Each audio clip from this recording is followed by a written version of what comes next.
Channel 5 Sports in High Definition. Well, after months of stressful negotiations and numerous failed outcomes, the New Orleans Saints have caved in and they're ready to show Drew Brees the money. Well, more than this right here in my hand, but it's an offer that he cannot refuse. Hey, sports fans, I'm News Channel 5's Mo Carter. Spring is finally here, and it's time for you to get out and enjoy some of your favorite warm weather sports. Plus, it's time for a brand new season of Athlete of the Week. Now the Saints will take their high-powered West Coast offense to the West Coast, literally, as they will take on the San Francisco 49ers in the second round of the NFC playoffs. Going into this season, there's been a lot of talk about the NSU Demons' Purple Swarm defense, which features several all-conference players. But the offense will be getting a lot of love this year thanks to a great quarterback named Brad Henderson. The LSU Tigers are your 2011 SEC champions with their big win over the Georgia Bulldogs here tonight in Atlanta. For their first 21 seasons, New Orleans Saints were awful. Fans wore paper bags over their heads and called them the Aints. Then in 1986, Jim Mora was hired and brought in some new players who became winners. Now, 25 years later, 3 of those key players are headlining the Louisiana Sports Hall of Fame.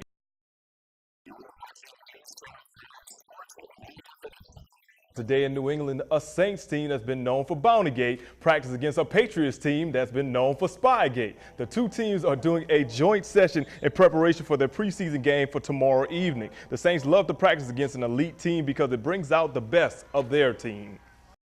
All right, everyone, and now it's time for our 5th quarter high school football preview of the night, sponsored by Hickson Ford. Tonight, we check in with the Bolton Bears. Last season, Coach Reynolds Moore's squad finished an injury-plagued year with a 3-7 record. Now the Bears are ready for a fresh start in 2012. Bolton will have to find a way to replace several key starters, including quarterback Martavius Darcy. Depth will also be an issue because Bolton is one of the smallest Class 4A schools in the entire state. On a positive note, the Bears do return JoJo Ward, one of the state leaders in all-purpose yards in 2011. And when it comes to longevity in District 3-4A, the Bears have the only coaching staff that's been together the longest in one place. The Louisiana College athletic family continues to mourn the death of sophomore wide receiver Isaiah Tate. Yesterday, Tate fell from a boat and drowned in the rough waters of Lake Pontchartrain. Tate fell overboard on the North Shore near his hometown of Slidell. The boat crew almost had him twice before he went under the water. LC will truly never forget Isaiah Tate, and this year's football season will probably be dedicated in Isaiah's memory. Tonight, thousands flocked to Alexandria Senior High to see the crosstown rivals Ash and Peabody square off in District 3-4A action. The winner takes over first place in the district. Look at the packed house, everyone. Early on, it's Tay-Tay. Christavius Gill hitting the three-pointer. Ash takes a 3-1 lead. Then Gill again on the fast break. Ash up 5-1. Back comes Peabody. Coach Smith knows that these guys got to go in strong. And yes, right here going in strong is Troy Jones. And Peabody is rocking the house. Now watch this, everybody. D. Wagner again to the goal. Peabody takes a late lead. Coach Tinley saying, come on, guys, get everything together. But they could not stop Troy Jones at this point. And then watch this, everybody. Troy Jones will get the ball, and oh, my God, yes. Look at that. Looking like Shaquille O'Neal from 1992.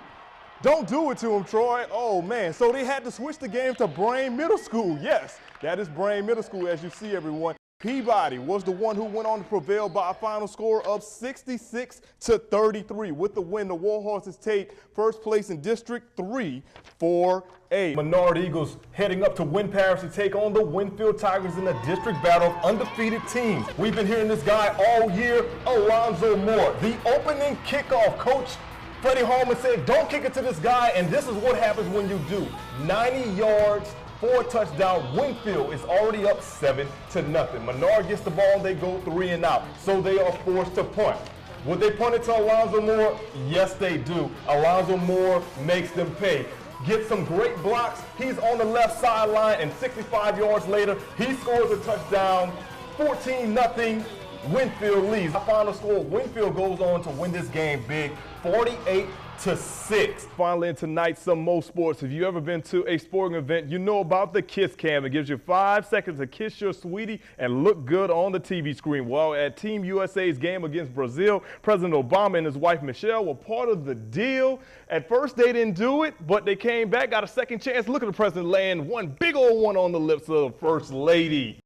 And wrapping up things tonight is another edition of Some Mo Sports. We head back to the baseball diamond for something quite special. A man comes to Wrigley Field with his girlfriend for the first time and plans to propose to her. When the message is played on the big screen, she is away getting, guess what? Some cold beer, so she misses the message. The guy has to quickly scramble to figure out what to do. So later on in the game, Wrigley Field officials show the message again, and she is present. And after all that hard work, she says yes. Her mother told her not to go drinking at the ball game, but she did anyway. So Apparently she did. I was going to say that's every woman's or man's dream girl right there. She was just getting beer, you know. Exactly, but she can't break the heart either, though.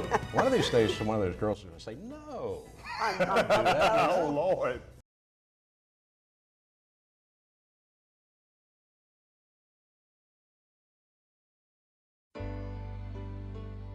Mrs. Jackie Ivory Williams, the mother of Peabody Senior standout Josh Ivory, was more than just your typical mother. She was my best friend, well, me and my other two brothers, but she was a mother more of anything, you know, a disciplinary, just telling us everything right. She was the sweetest, the meanest, the most everything. Like, she meant so much to us. When Josh and his childhood friends entered high school and made the Peabody basketball team a few years ago, Mrs. Jackie had a great idea, but she had to pass it by head coach Charles Smith.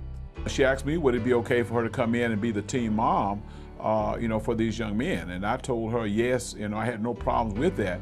So I was very pleased to have her, you know, in my program helping with my young men. Going into the 2011-2012 season, everything seemed bright for Josh and his teammates, but no one could expect what would happen on one dark summer day in late July. July 28th, 5:30 Las Vegas time. When we heard the news, like, we just went to like a scare mode. Like, I was crying in front of everybody.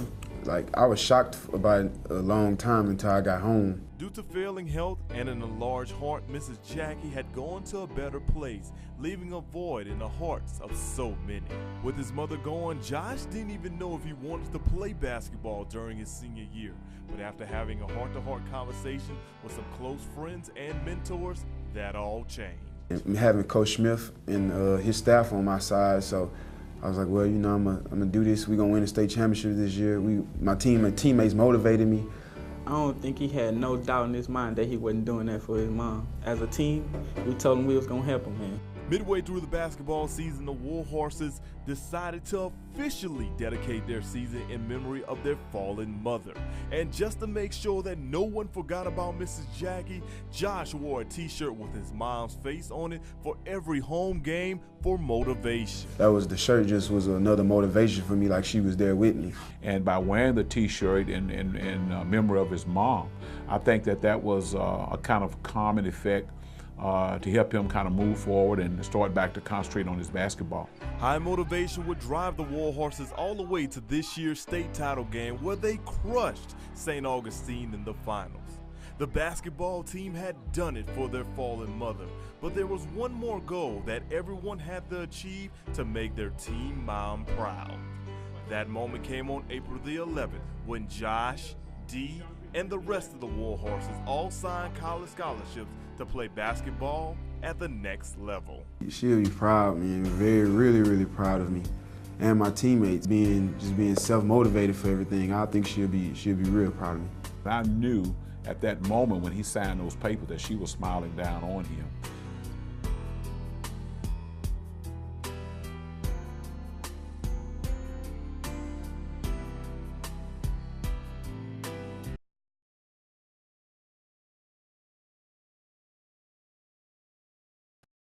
Emmanuel Arsenault is the newest athlete from Cenla to make it to the National Football League. But Emmanuel's journey to the league has been tough.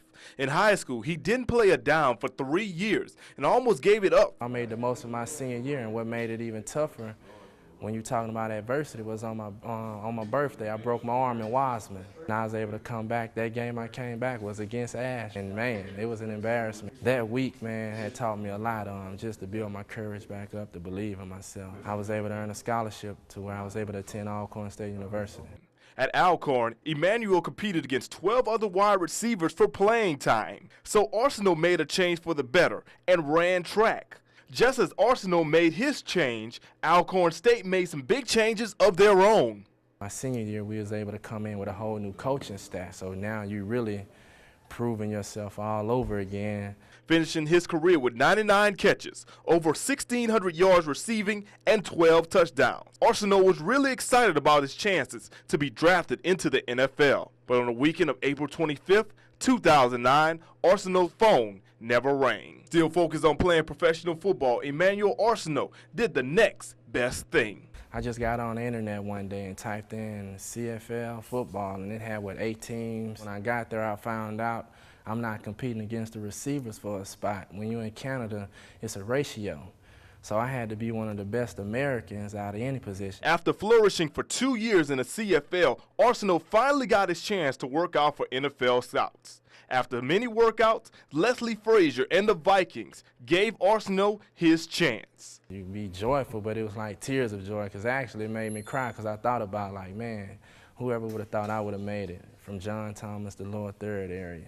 Arceneaux will join the Vikings for minicamp this spring. In Alexandria, Mo Carter, News Channel 5, your local station for sports.